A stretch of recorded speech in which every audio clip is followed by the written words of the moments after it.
Hey everyone, and welcome to my annual Top 10 Best Songs of the Year list. Now 2024 has been, simply put, an incredible year for music, with so many amazing songs coming out. So much so that I actually have doubled the amount of honorable mentions that I did on my list last year. So yeah, I'm going to be sparing you guys a longer intro today, and we're just going to get started with the HMs.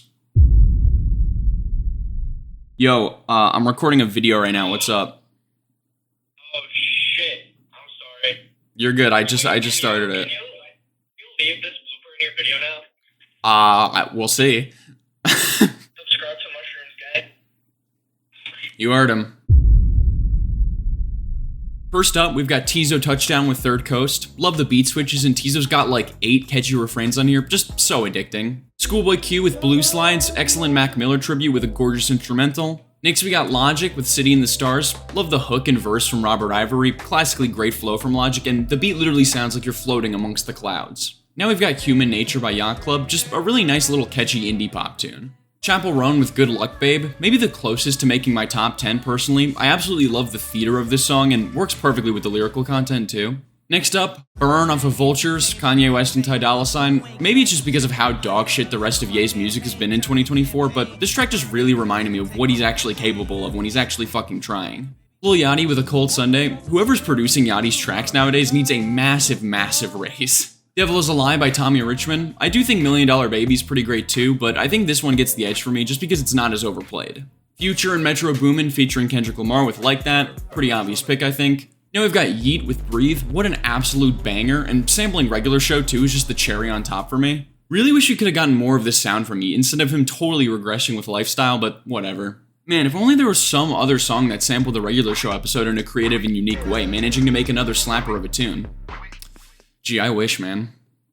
Birds of a Feather by Billie Eilish. I know it's the most popular on her album now, but I really fell in love with the song on first listen. Just a really standout singing performance here. Denzel Curry with Hoodlums. This instrumental is so nasty, and I love the vocal effects on Play That Boy Zay's verse. Really adds to the aggression super well. So Much Money and Lil Darky with Joe Biden. The versatility of Lil Darky just continues to amaze me. This song is like such a vibe. And of course it's gotta get bonus points for the line, "I will not be voting for Joe Biden in November," because, you know, I didn't either. Now we got Sabrina Carpenter with Juno. Look, I don't care what anyone says here, this track grew on me so hard after first hearing it. Manages to be super horny, but not stomach churning, which I can really appreciate, and got some super strong vocals. Up next is Samurai by Lupe Fiasco. Lupe Fiasco is the only person on earth that can make a rap song about Amy Winehouse becoming a battle rapper and have it be this cool. Love the hook too, super smooth. We're almost done, I promise. Up next is Witchy by Kaytranada featuring Childish Gambino. Just gorgeous production and excellent vocals from Gambino. Probably starting to notice a pattern by now. And finally, for the honorable mentions, of course, Kendrick Lamar with Not Like Us. I mostly tried to keep my list to one song per artist, but I mean, just for what this song managed to do to one of the biggest rappers on the planet, I can't not include it. Anyways, those are all of my honorable mentions. Hope you enjoyed. Now though, we can finally move on to my top 10 favorite songs of the year. Starting with... Everybody.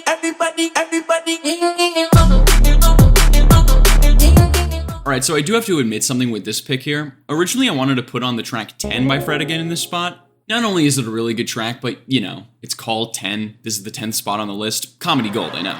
Unfortunately though, the track just barely missed the cutoff date for 2024, being released in October of 2023. It's fine though, since I honestly think Leave Me Alone has usurped it for me, and thankfully it did make the cutoff. You guys know by now that I'm a pretty big fan of samples, and the chops on here are just so cool to me. Not only are there remix vocals from the Baby Keem track South Africa and Bullies, but there's even a chop of 070 Shake's vocals from Ghost Town, which is immediate bonus points. And the way Keem's vocals specifically are pitched and slightly distorted, I just think is really sick, especially over a drum and bass track like this. Production too. Fred again, as usual, comes through with a super dynamic instrumental.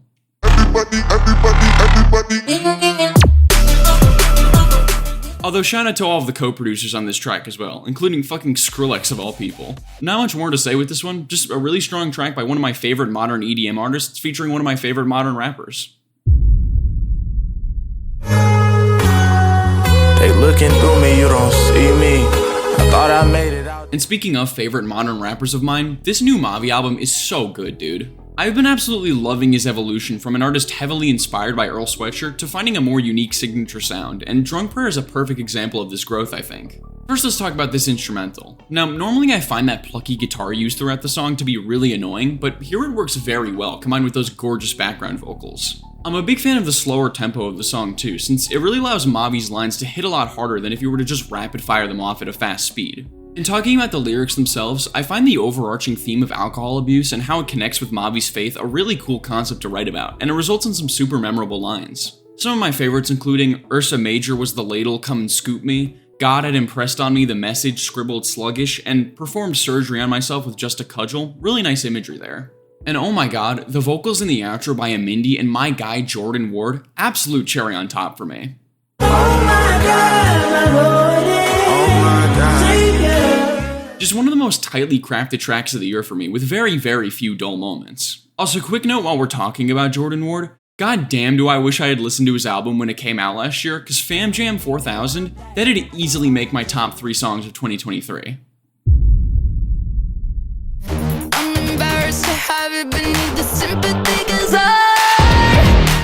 As we all know, Charli XCX had an absolutely massive year with her album Brat, and Brat Summer of course. And as someone who hadn't checked out her music up until Brat, I was thoroughly impressed with the record. So much so that it was actually pretty tough to pick a favorite off the album since it's just so damn consistent. 360, Talk Talk, Von Dutch, So I, Back to Back, 365, just so many good tracks. But in the end, I decided to go with Sympathy Is the Night for a few reasons. For one, I absolutely love how raw the production is on here. Such a refresher from a lot of the cookie cutter pop music we get nowadays. And that same level of rawness applies to Charli's explosive vocals on here, which is crazy considering how effect heavy they are, including a noticeable amount of auto-tune. But in a weird way, I feel like the pitching brings out even more emotion in her voice than if it wasn't there.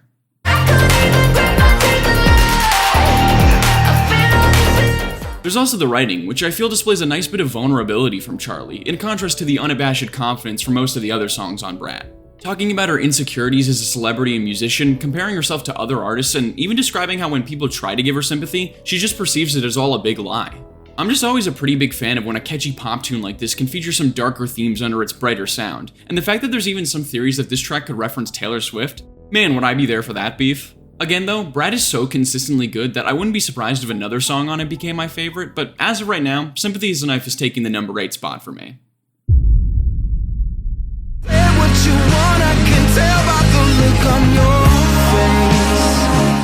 Alright, listen, I know I said only one song per artist is allowed on this list, and Childish Gambino was already on the honorable mentions with Witchy, but hear me out, I think it's fair for an artist to appear once in the HMs and once in the actual top 10 list, right?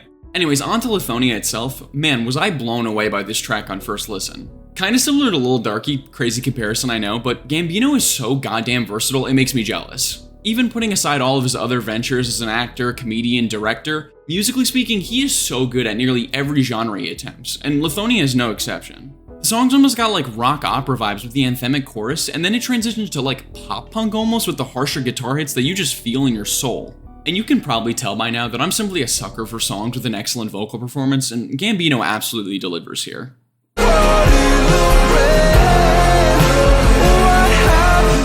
I especially love how the chorus can be simultaneously so funny with the nobody gives a fuck line and yet oddly moving.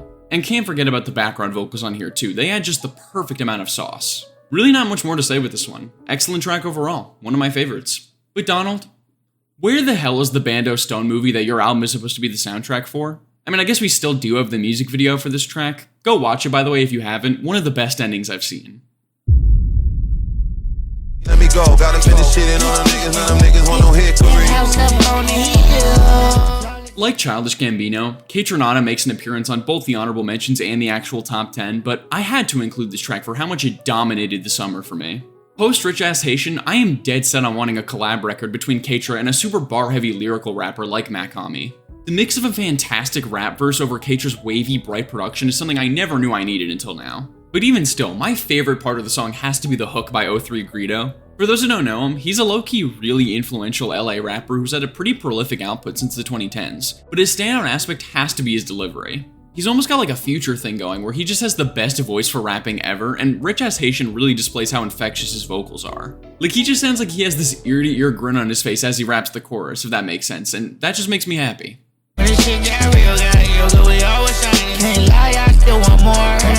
Such a fun track and incredibly replayable. Probably my song of the summer. I could not get it out of my head for like 3 months. Can't even buy a home in private. Home invasions got my brothers dying. Notice every car that's driving by, I think my neighbors. Getting into the top 5 now, admittedly this pick might be a little bit of recency bias, but it did just barely make the cutoff for this year's list, so. And I won't talk about this one too much since I already go over everything I love about the track more in depth in my Chromacopia tier list video. But really, all the amazing aspects of Noid that I describe in that vid have only grown on me since more time has passed. Crazy creative sample worked in, Tyler has amazing verses, especially in the second half, and oh my god, Willow's background vocals in the song? I did not give those enough credit, they are such a great addition.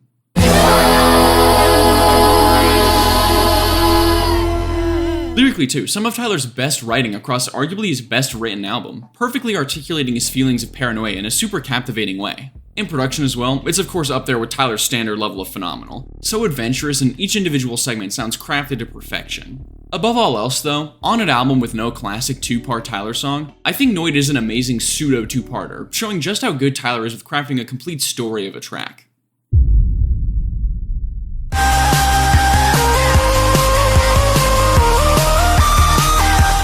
Now, as a pretty massive fan of Porter Robinson, while I didn't like Smile quite as much as Nurture, its high points are still really high. Russian Roulette is beautiful, Kitsune Maison Freestyle is an underrated gem I think, and of course you've got Is There Really No Happiness. But as I kept coming back to it, I think the lead single, Cheerleader, has gotta be my favorite. Kinda similar to Rich Ass Haitian, the blending of genres here is just so fucking cool to me. Only a musician as talented as Porter can fuse such distinct genres of music like electropop and emo/pop punk into this just soup of goodness. Everything from that super catchy synth lead to the guitars to even the sample of actual cheerleaders worked in, they all come together perfectly.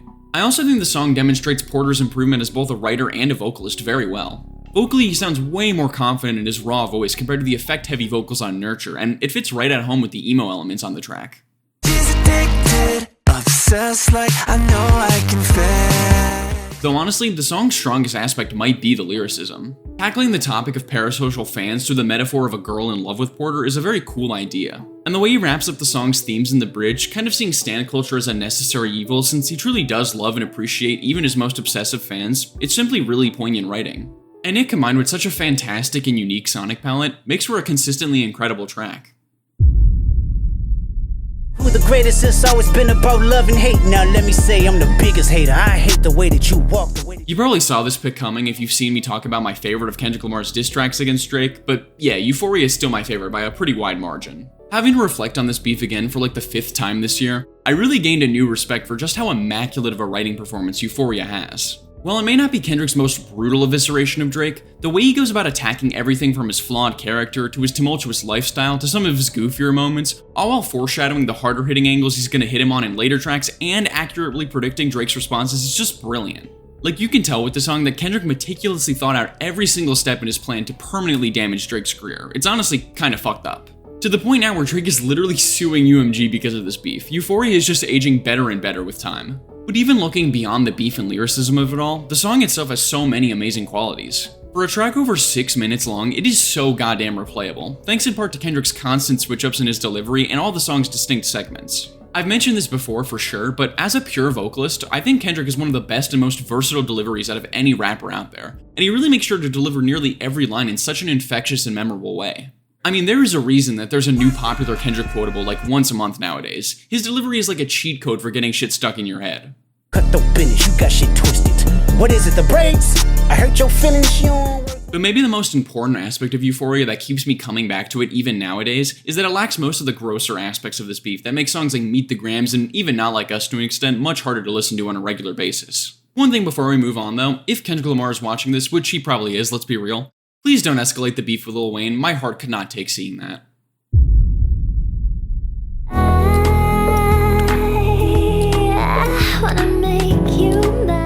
Maybe stating the obvious here, but oh my god, this Magdalena Bay record Imaginal Disc is so fucking good. I cannot recommend it enough for anyone who hasn't listened to this project. Just so many fantastic tracks. Again, it was hard to pick a favorite. She Looked Like Me, Killing Time, Image, Death and Romance, Watching TV, Cry For Me, just back to back to back heaters. But when everything was said and done, the track on here that hit me the hardest personally had to be Vampire in the Corner. First off, this song's progression is unreal. It starts as this more subdued track with these super mellow synths over a cutesy drum pattern and very intimate vocals from Mika Tenenbaum. And over this palette, she describes her unrelenting love towards this vampire in the corner, even admitting that she feels she's given too much love to this person. As the track progresses though, it slowly builds more and more layers into the song as Mika's vocals and lyrics get more grand in spectacle, eventually exploding into this absolutely stunning final chorus after almost 3 minutes of edging the listener. And that moment, one of those that cannot be properly described with words. Just go listen to the song to see what I mean.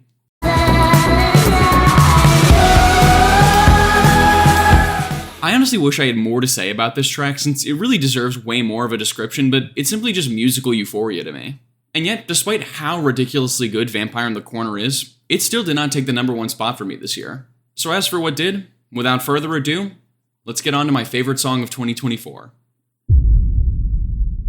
The first one was good with the beats. The second one put me up in the deep. The third one. I've been seeing this track pop up on top of a lot of people's lists for 2024, so I guess you could technically call this a basic pick. But I'm sorry, it truly could not have been any other track for me. There was no other song this year that hit me so viscerally upon first listen, and has managed to stay in my rotation since it dropped. Like, you know those songs that you'll never forget the exact moment you heard it for the first time? Either On or Off the Drugs is one of those for me.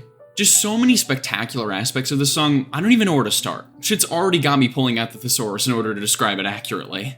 I mean, there's of course the prominent vocal sample of an AI blues cover of Future's Turn On the Lights. Even with as big of an AI hater as I claim to be, Peggy managed to get me passionately singing along with a fucking robot every time the song comes on. It's insane. To be fair though, this isn't like a Kanye situation where AI is used out of pure laziness. Here Peggy managed to use the tool in a super creative way, aka how it actually should be used. But outside of that highlight sample, the instrumentation is so lush. The way it builds and swells as more instruments get added in, like the strings, to when it then transitions into the slower tempo outro with the sample clashing with those orgasmic guitar licks that come in, it is just perfect.